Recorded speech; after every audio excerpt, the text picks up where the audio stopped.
Yeah. It's the Cliff Notes Podcast.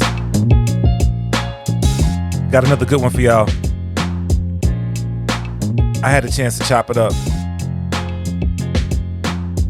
with the homie, the 5-7 Collective. Radio host, producer, Mark Ski just released a new project, Catch Wreck. And it was a really good conversation, man. Talking about the UK hip hop scene, talking about the project, artists that he has on there, talking about doing shows with some of the greats. It's a really good episode. I think you're gonna dig it. So let's jump in, y'all. In this episode, the Cliff Notes Podcast with the homie, Mark Ski. Cheer.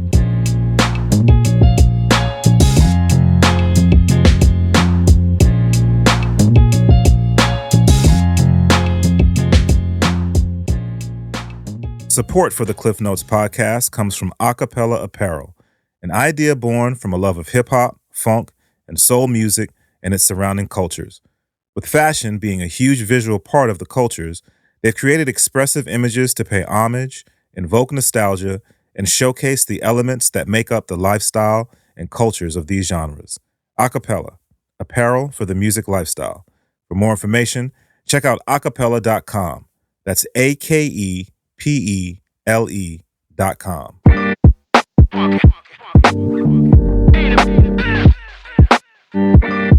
Yes, yeah. Welcome back to another episode of the Cliff Notes Podcast. Available everywhere you get your podcasts.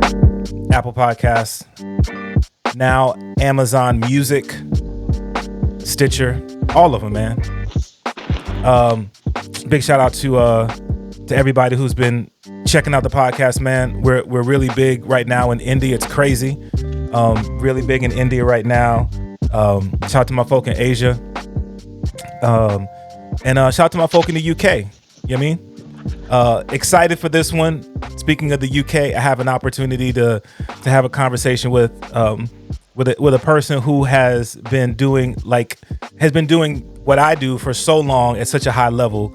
It's really cool to be able to do this situation like this. But even more so, we're connected via the 5-7 Collective. So it's only right that we have a conversation like this. So without any further ado, go ahead and introduce yourself, homie. Hello, Cliff. I am Mark Ski. I'm a DJ from Northampton in the UK, which is based in the Midlands. And I'm also a producer, and I'm a member also of the 5-7 Collective. That's what's up, man. How you doing, bro? I'm good. Yeah, it's been a hectic couple of weeks.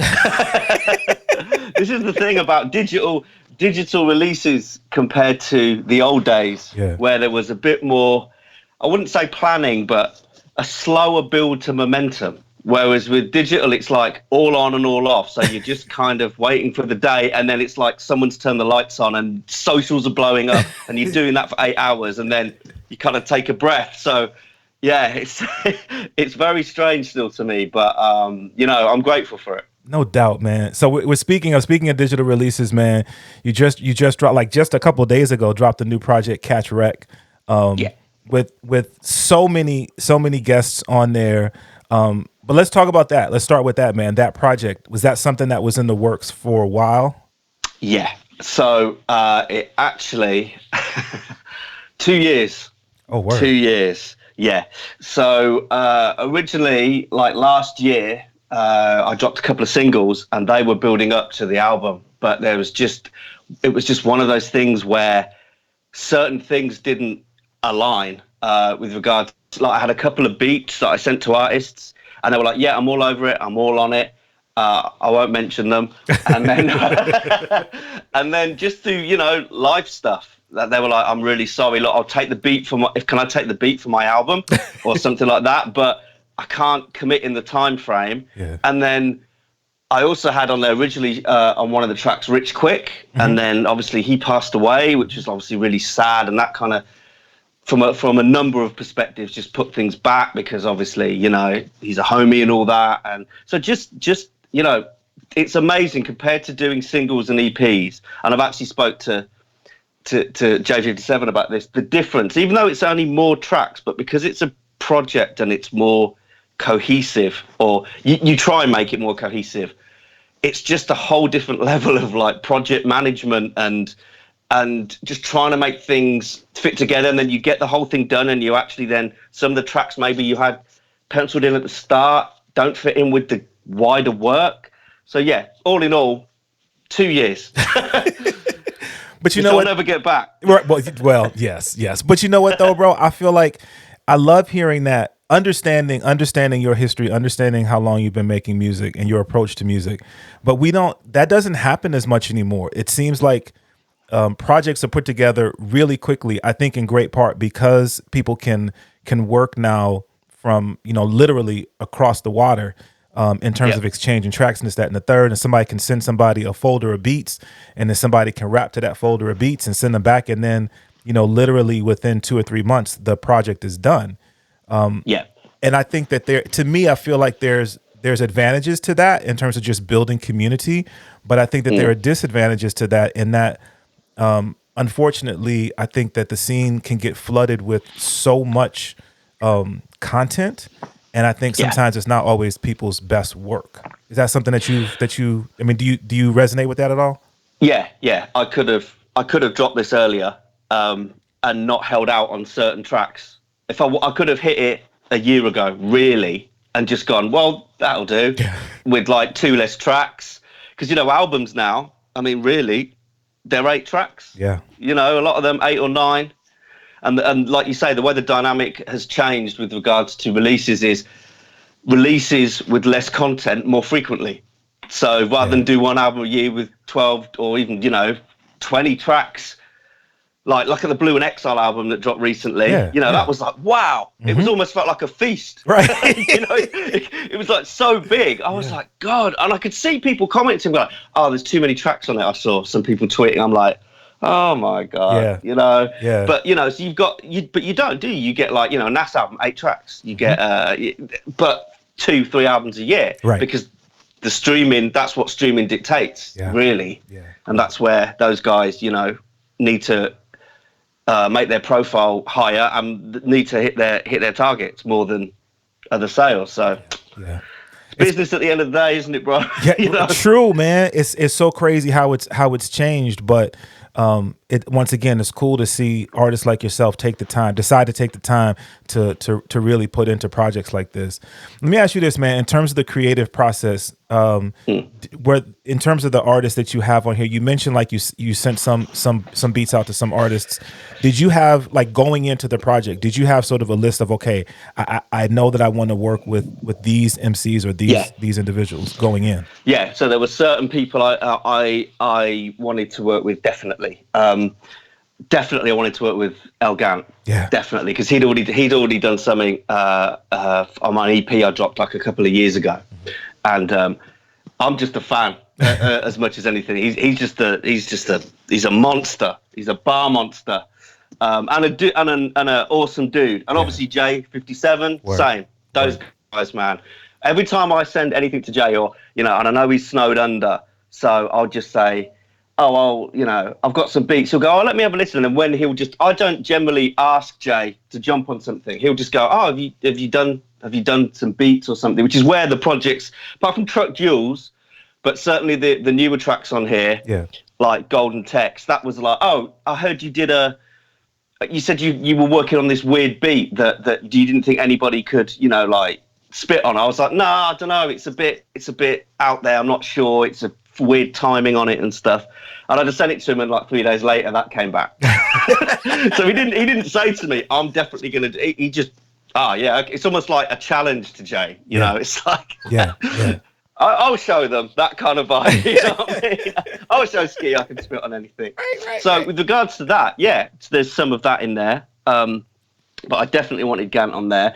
And some of the other artists were just people where I'd done a beat and I'd heard them, and I was just like, they'd sound perfect on this. So I just hit them up and said, I'm doing an album.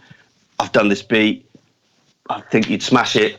What you're saying. And I've been really blessed with regards to the fact that nobody has said no. And even the ones who couldn't make the deadline have still kept the beats. Yeah. So, That's what's up, bro. That's gotta feel good to see that come to fruition, to have this this list of individuals and then have that come through, and then to be able to create a complete project the way that you have.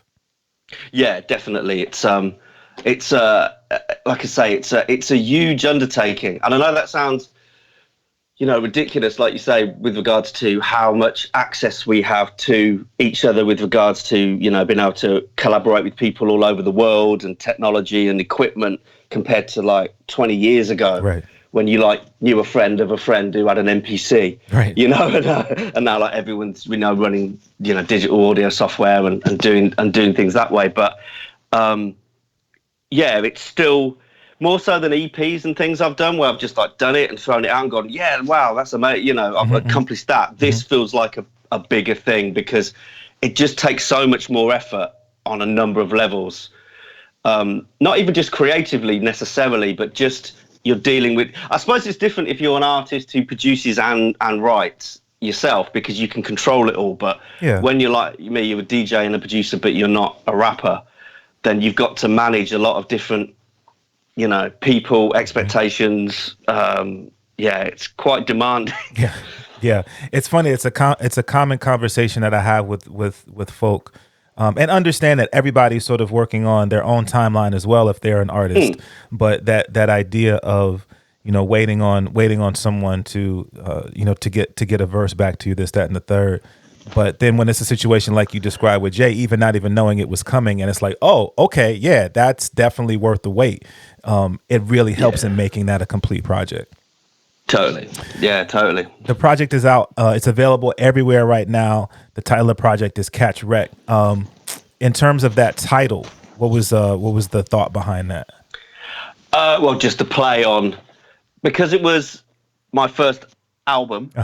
And obviously I'm recording, and it was just a play on Catch Wreck, as in catching wreck. It was just, it's literally that simple.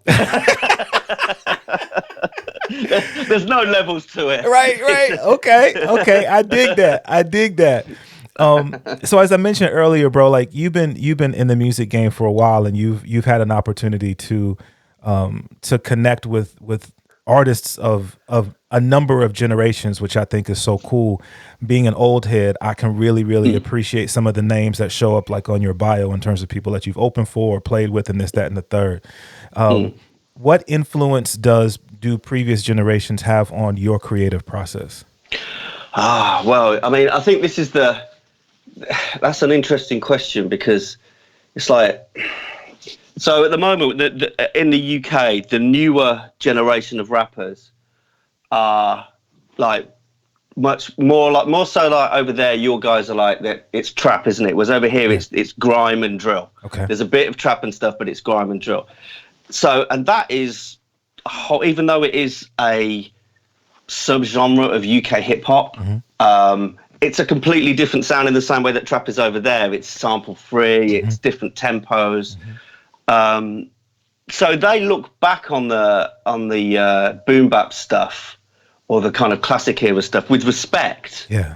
And I think, to be honest with you, if they could afford to sample a bit more, this is the thing, isn't it? This is another way how it's all changed, because even in the 90s, well, even now, I saw like Raskas's latest, and he's just like, I'm sue me. I can't remember the title of it now, but it's basically, I'm going to sample whatever I want, isn't it?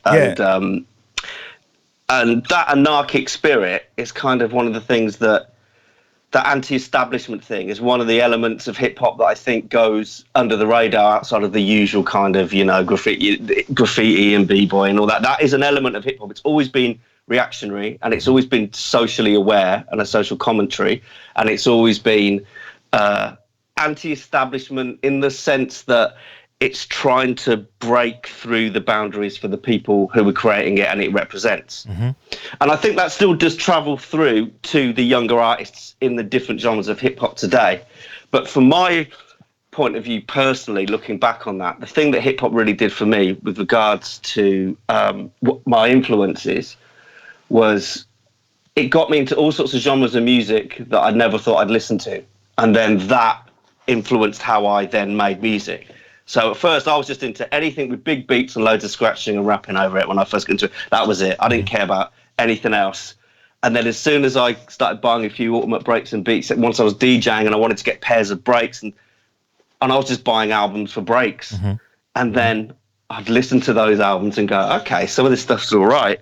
And then before you know it, you're buying loads of James Brown, and then you're buying loads of Miles, and then you're buying loads, and you're just buying all these other genres of music. And that to me is the thing that is sadly a little bit lacking as a result of the way that sampling has become so policed with the newer guys. They respect it, but they haven't really got the depth of knowledge for it or the influence, because there's nothing really engaging enough from a recording point of view in order for them to take that leap in order to do it. They might freestyle over some things on someone's radio show or something, but they're not going to make those beats because, or if they do, they're not going to get released. So financially, it's something that isn't viable. But for me, that's what made me, arrangements and levels of, sonic textures and all that. You learn that from those records, and that's what influenced me. And again, in the 90s, when the hip hop scene over here in the 90s, even though it was obviously, absorbing all the good stuff that was coming out of the UK, because over here you had dance music culture really getting big over here then. Okay. Whereas in the late earlys and the early 90s, hip hop was like a club music. As soon as it got to the mid 90s, and then you had drum and bass and you had that kind of stuff, hip hop started to move into the back rooms of those clubs. Gotcha. And then it started to move basically to smaller venues. And then the hip hop you would hear in clubs was really commercial. It was, commercial rap. It was Jazzy Jeff, and it was, things like that, Fresh Prince or G-Funk or Tupac and that kind of stuff, crossover stuff. So the only place you could go to listen to real underground, hip hop that was coming out there, like your Pete Rocks and all that kind of stuff, your Lord Finesses and all that, was you go to acid jazz nights, because the guys there were all people into funk and jazz and breaks, and they liked all that stuff because it had all the samples in it. Right. So that's another thing that influenced me then, is when the hip hop scene, we started to DJ at those nights, because we could play rawer hip hop to an acid jazz crowd than we could to an R&B and mainstream rap crowd who only wanted to hear OPP and things like that. Right. That's crazy, bro. It's crazy to hear you break it down like that, and because it, again, for me, it resonates so well. I love whenever I hear an artist release new music that is sample based. My heart smiles, you know what I'm saying? Because it had such an influence on me coming up listening to. I mean, I remember that change. I remember when it changed from just drum machines and scratching to sampling, and like you said, man, I think that I feel the same way. It did open me up to, maybe music that I heard on the radio if I was in a store someplace, or music I heard if I was visiting someone's home, and then you hear that sampled on a rap record, and then it does spark you to, and for me, that was always one of my arguments coming up when people would talk ill about sampling records. I was like, yeah, but they're bringing these artists back into the mainstream, you know what I'm saying? So for me, I celebrate that so much, and then I just love the creativity of folk who are able to take an old song and flip it and make it new again. So it's interesting to get that perspective from you. I mean, I think especially now with regards to technology as well. I mean, if you look at original hip hop production with samples, like you look at what Marley Marl was doing when he was just sampling kicks and snares in a 2-second, reverb rack mount, and then you went on to like the MPC 60 where people were actually, chopping the samples, but again doing it manually. Yeah. And then you look at what you can do like now in, what you can do with like in the modern NPCs and Ableton, and where you're warping and your pitch, you can get things in and out of key and everything.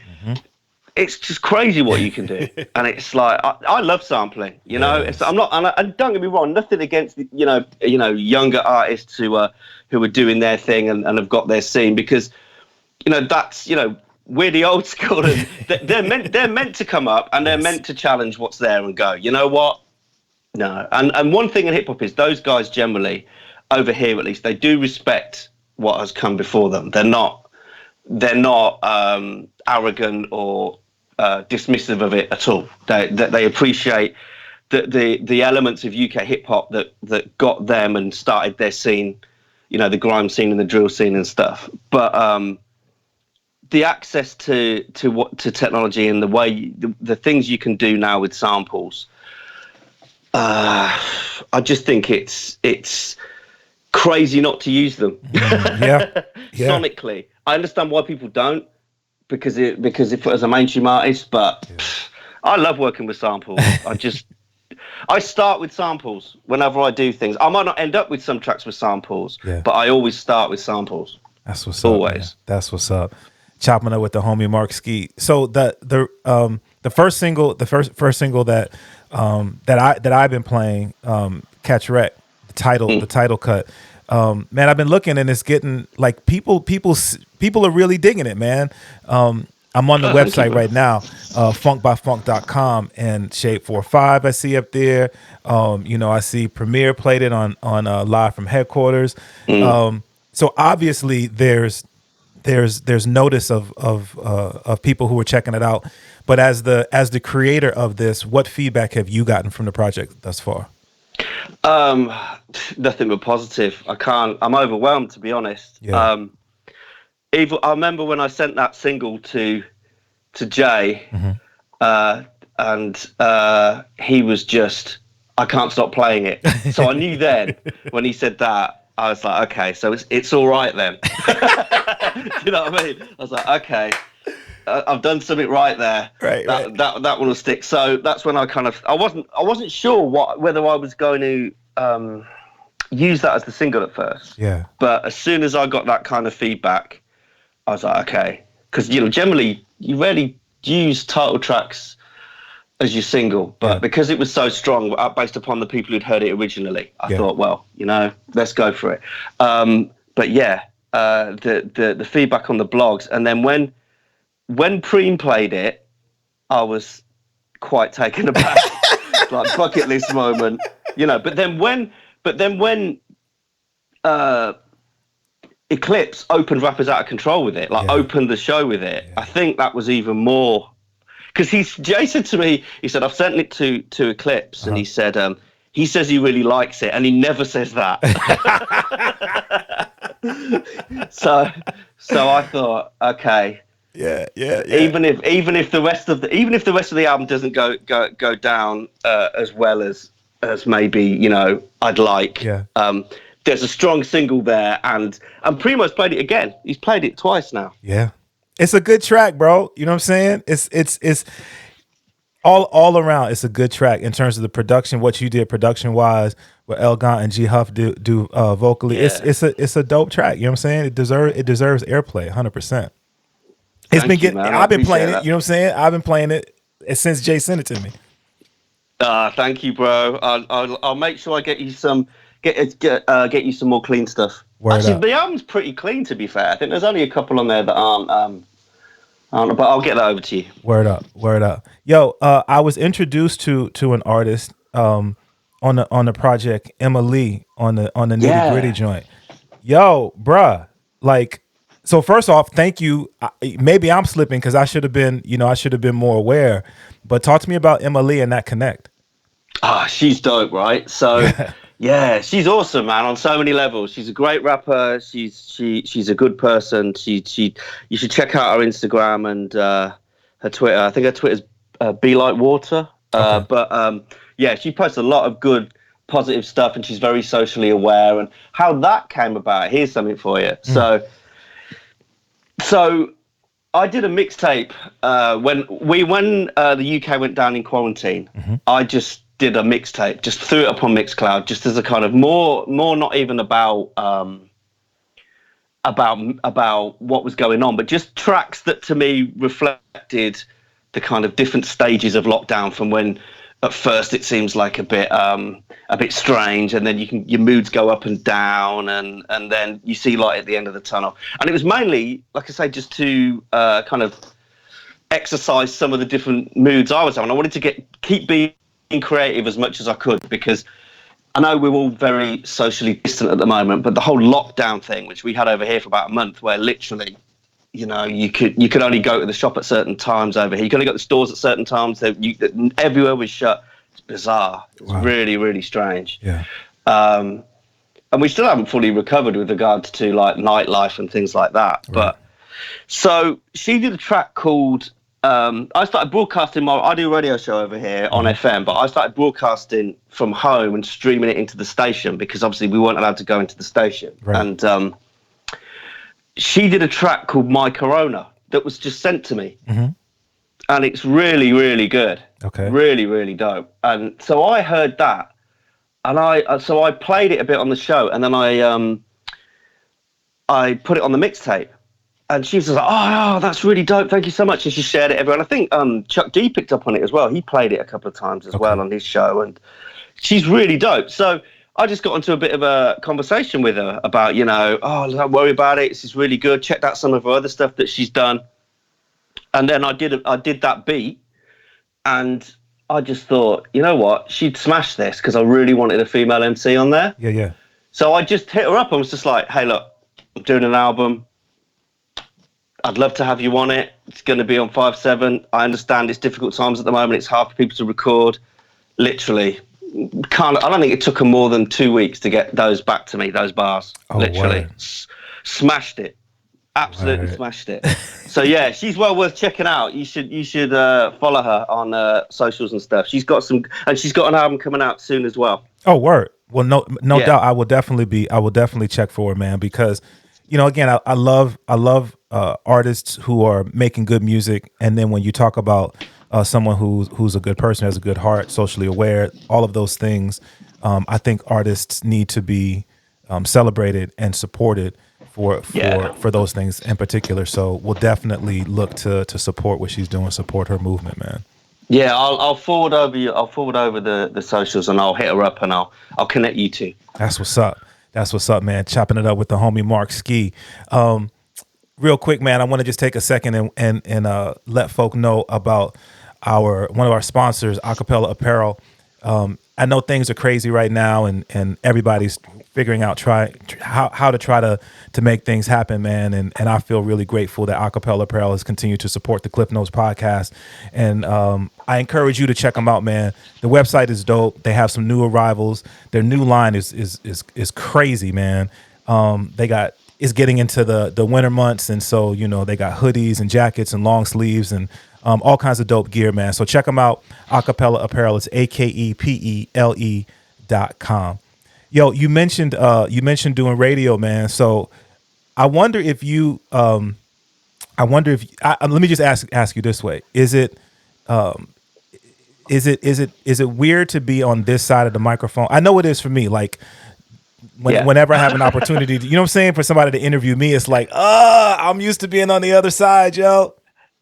Yeah, it's surreal and slightly uncomfortable, right? But it's all good. Yeah, it's bizarre because you used to. I can hear myself umming and ahhing while I speak. Whereas when you're on the other side, you're asking the questions. You're very concise. You as an interviewer, you're concise. You know what you want to ask. You've got your list in your head. Right. But on the other end of it, I need to think more. It requires more thought. Right. Okay, I'm glad to know I'm not alone on that. But I've been in the same situation, in terms of being impacted by the virus, and so initially the station.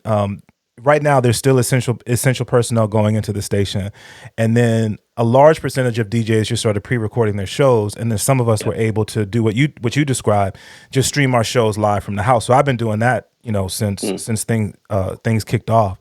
But talk to me about radio, bro. So you do FM radio show on Inspiration 107.8 FM Yep. there in the UK. How long you been doing radio? Oh, 20 years? Oh, word. Okay. Yeah, Okay. it's got to be. It started out as it's a community radio station based in Northampton, and it started out. I say 20 years, but it didn't. It was originally a pirate station, and then it got. And I wasn't involved in it at that point, and then it applied for a legal license. And the way the broadcast licensing works in the UK is, they'll give you a 4-week slot to prove that you have, listeners, and you're giving something into the community, and you're a resource that the community needs. They'll give you a 4-week broadcast slot, and you have to record everything, submit it to the Broadcasting Commission.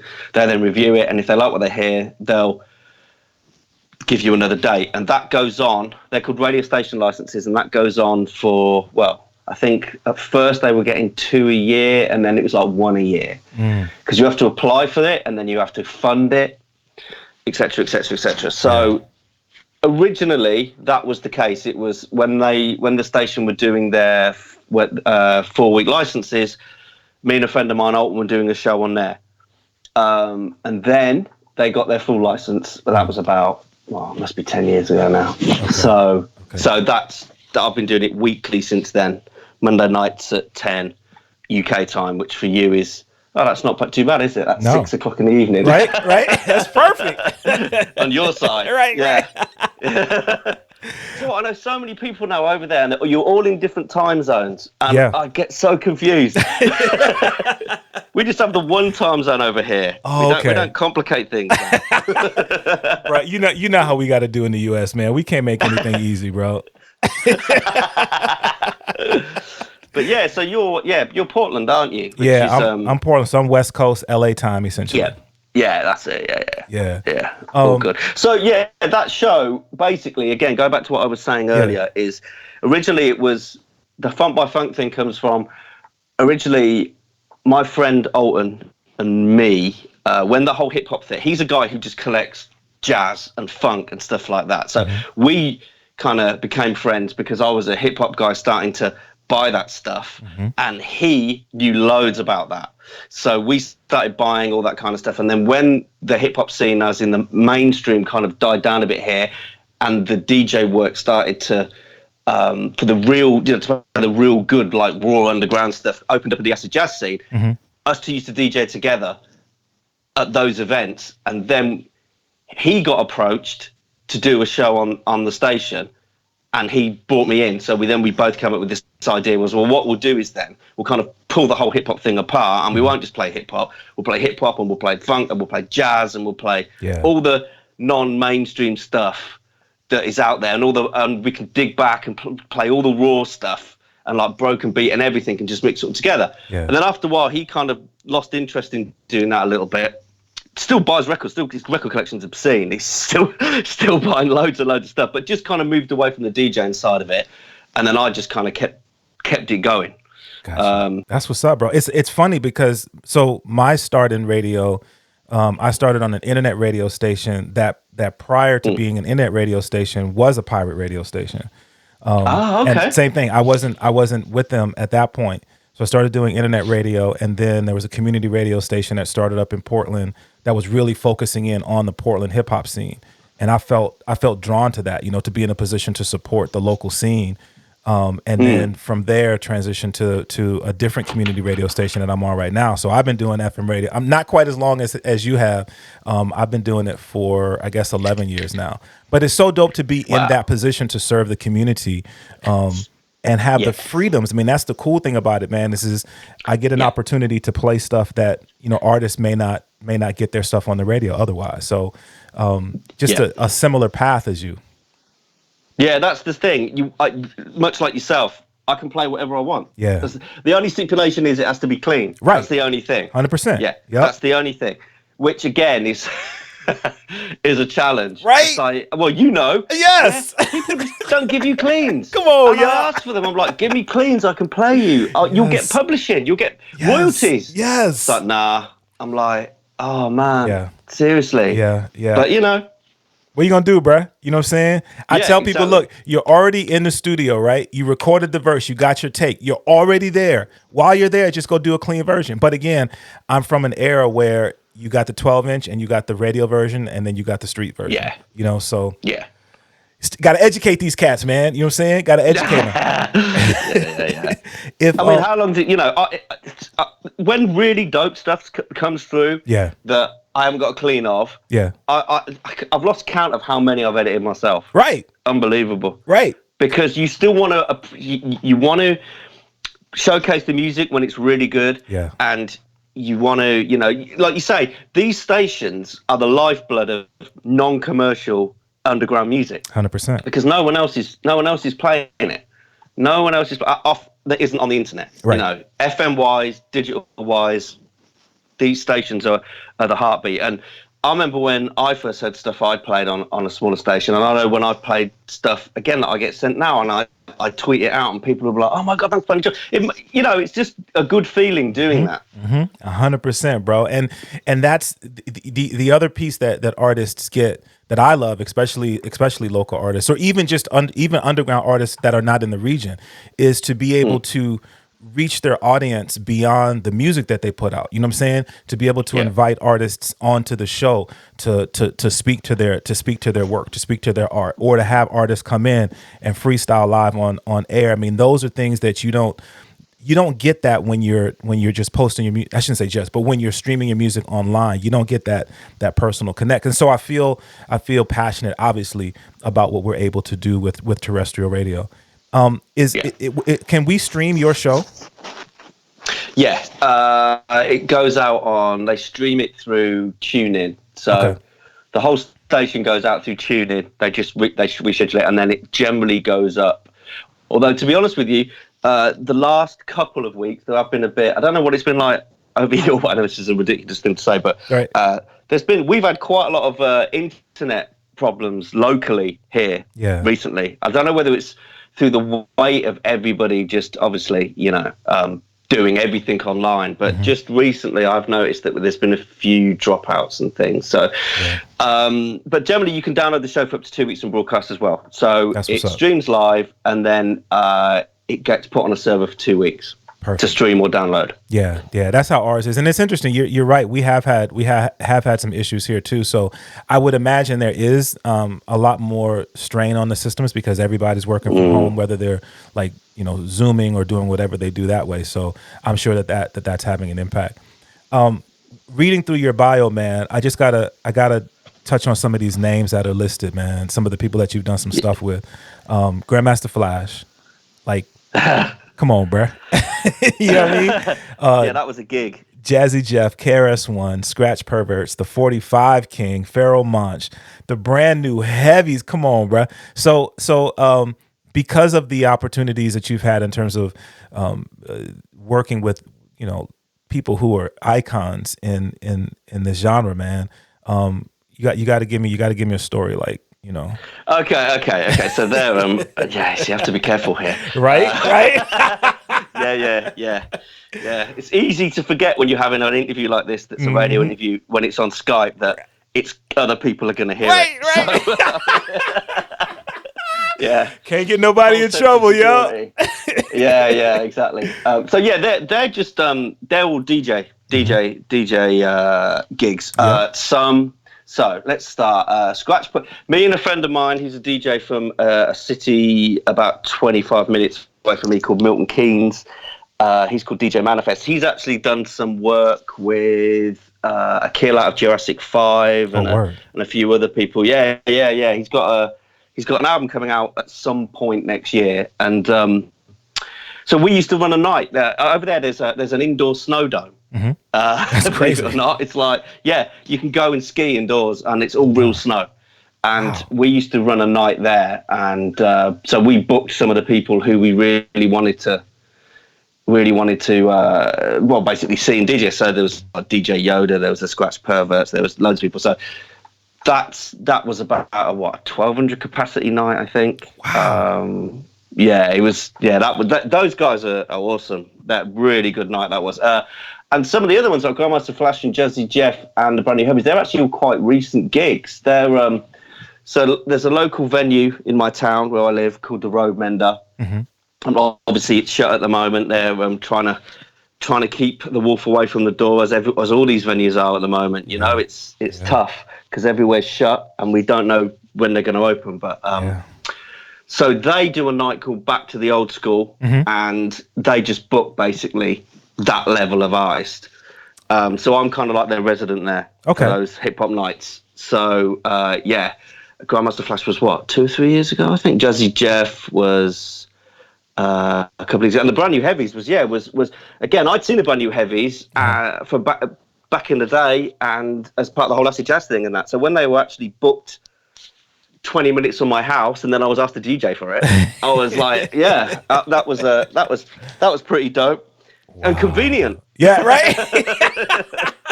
You know, I get in free, I get to play records, I get to watch an awesome band. So, but the 45 King, that was one of the first DJ gigs I did. Okay. Again, same venue, because it's the biggest in the town that I live in. It's the biggest venue. It's about 1,100 capacity. It's got an awesome sound system in there. So the 45 King gig was actually the 45 King. Latifah was at that gig as well. Young Princess of the Posse had just dropped, and I think because she was under his wing, he just kind of brought her on tour with him. Okay. So like she smoked them because she kept asking me and my friend for cigarettes all night. Oh, wow. When I used to smoke. It's like, can I have a cigarette? I'm like, yeah, okay. It's like, you're the rich rapper, remember that. Right. Yeah. She wasn't then, though. Yeah. So it was like Latifah, Money Love was on that tour. Oh my gosh, man. I love Money. Who else was on there? Yeah, there's loads that I haven't even listed there from back in the day. We did DJ Cash Money and Marvelous. We did Original Concept, Sugar Bear, Hijack. I mean, there was an era, like I was saying to you earlier, between about 88 and 91. Okay. Karis One was then. Oh my gosh. Where literally there was a hip hop event on every 1 or 2 months, and it was all those kind of acts, and we were just residents just DJing at every single one of them. Wow, dude. So that was crazy. But I was young then. Yeah. But what an experience, man! I mean, to have had an opportunity to see, to literally take part in that era of the genre that we all love, man. That's so. Do you know what? Interesting side fact, just sort of brings it, because I was speaking to somebody about this the other day. I went to see Karis. I've seen Karis One live about 4 times since then, right, over the years, you know. And do you know what? Out of all the people I've seen, every single time you see that guy, he's as dope as the first time. Yeah. Every single time. Consistent, vocal performance is perfect, bars. That's crazy. That's one of the artists I've yet to see. He's been to Portland a number of times, but I haven't had an opportunity to see him do his thing live. It's crazy. So good, man. So good. Chopping up with the homie Mark Ski. Going through your releases, man, I see that you have you have the Play-Doh project that you did, the remix EP you have available as a 10-inch limited vinyl. As a creator of music, does releasing something on vinyl, is it more significant than releasing things digitally for you personally? Oh, that's an interesting question. I guess. Mm-hmm. I mean, at the moment, it seems not as important, because obviously I've just dropped something digitally, and it feels the same as the vinyl EP did. Yeah. But there is something tangible about a physical piece of plastic that there isn't, obviously, with digital. And I think there's longevity in that, whereas you can drop a physical product, and even though it won't shift as quickly, it's there, it's around for longer, and it certainly resonates in people's consciousness more than a digital release. You know, there's a lot of hype over digital release. It comes out and it's like, oh my God, have you heard this? And then a week or so, 2 weeks later, it's like, oh, and then it's the next thing. Yeah. Whereas with a physical release, people still talk about it longer. So it resonates on that level a bit more, I think. And I think from that point of view, it's different. And also from a financial point of view, even though it costs you more to release physical product, you do make your money back quicker, and you do make your money. Believe it or not. Yeah. Believe it or not. I know, even if you're not, the break-even point on a record, even though you still need that initial investment, you'll make back all your mixing and production costs and all that kind of stuff much quicker. Whereas on a digital release, that even though the product is it does not resonate for as long, so the money it generates needs to be a lot more intense. Right. And it isn't. It isn't it is, but the levels of money aren't. Yes. So swings and roundabouts. Yeah. Yeah. It's crazy. The industry is so crazy to begin with. And then in the times in which we're living, it's even, it feels like you have to be even more creative in getting your art into the people's hands who will appreciate it. Because like I mentioned earlier, there's just so much content that's out there. Being a DJ, I would imagine it gives you, my perspective is I feel like it's a part of my duty to find that good music and make sure that it gets out in front of people. And I would imagine being a DJ and then being a creator of music, it gives you that you're able to take that same perspective to your own art. Totally. And I also think that there is a predisposition with some DJs where they seem to forget that at the end of the day, they're playing other people's music, and they shouldn't forget that, because I never do. Because I always, when people come up to me and I'm DJing, it's different if you're just doing cutting and you're doing all that kind of stuff, but when you're actually doing a set and you're DJing out, people are going to go, oh, this is dope. I always make sure I say to people, this is it. This is what you're hearing. Yeah. It's important. It's like there's certain radio DJs on mainstream stations out of here that don't publish playlists, or they conveniently leave out tracks they've played because they've got an exclusive and they don't want anyone else to have it. And I'm like, well, that's good for you, but that's not really good for the artist, is it? 100%. We're there to, our careers, we are based on the fact that we love music and we want to showcase it. And obviously we all have our talents that we apply to that in order to, our own twist on it, when we perform, when we play music out, but at the end of the day, it's still other people's stuff, and you got to respect that. Yeah, exactly. Chatting with the homie Mark Ski, fellow 5-7 Collective member. His latest release, Mark Ski Catch Wreck, is available right now on 5-7 Collective and Soul Spasm. Bro, this has been a real treat, man. I really appreciate you taking time.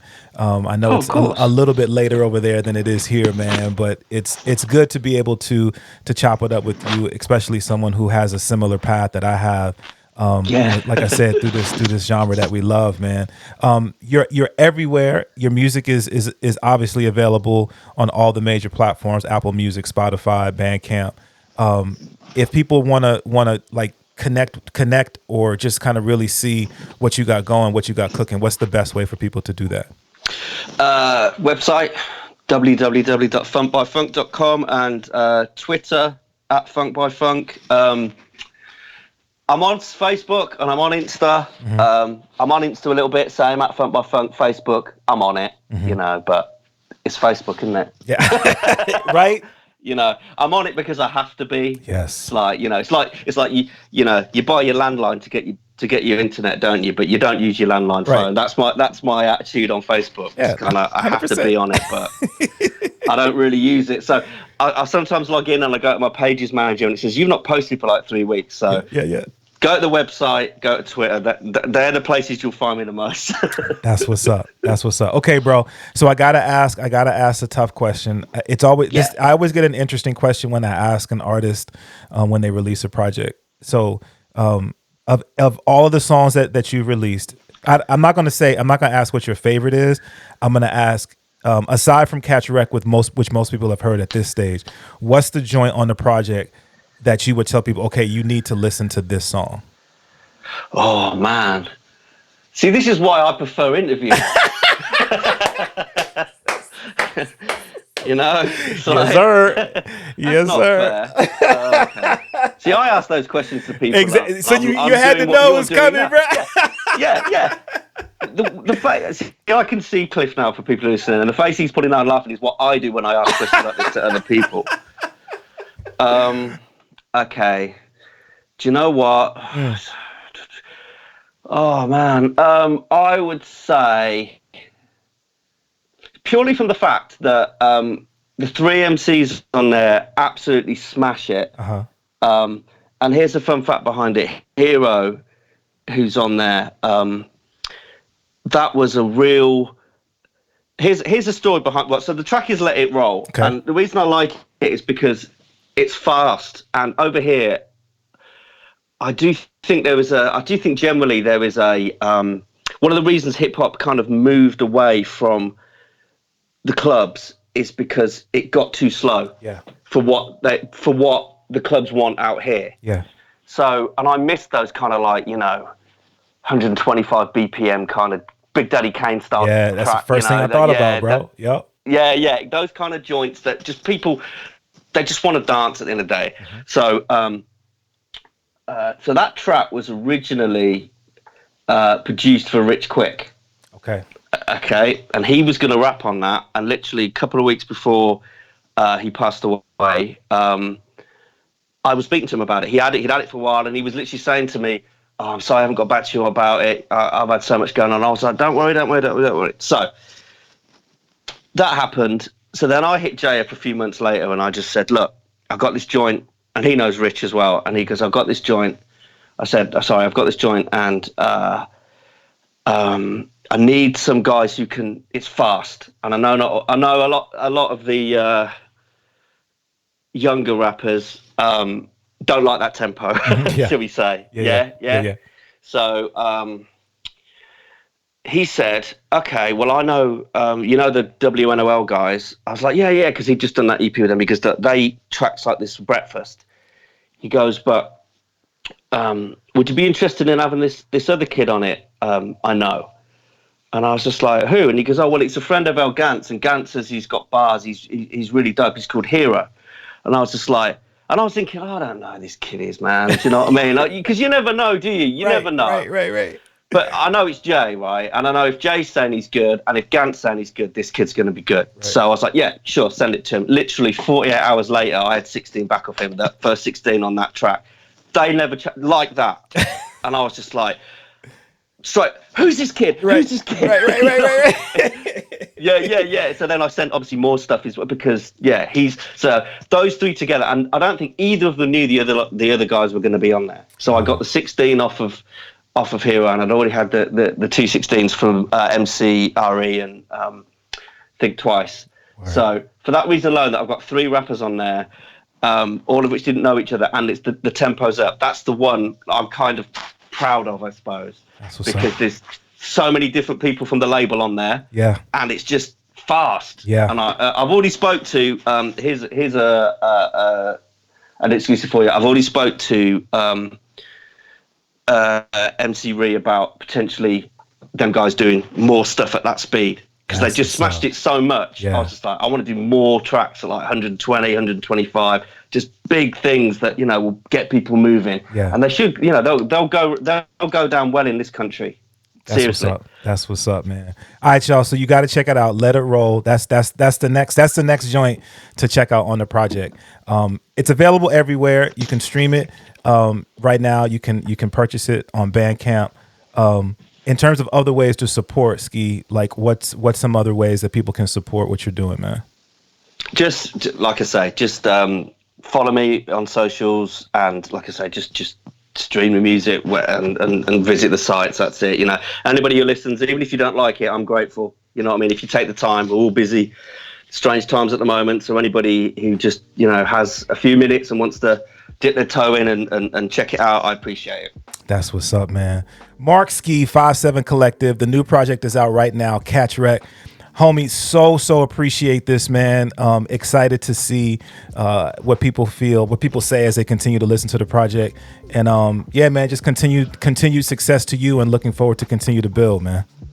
Thank you, Cliff. Thank you for the invite, and it's been a pleasure. That's what's up, man. Mark Ski, get the album. What more can I say, man? Shout out to everybody who supports the podcast. Once again, shout out to Acapella Apparel for their continued support of the Cliff Notes podcast.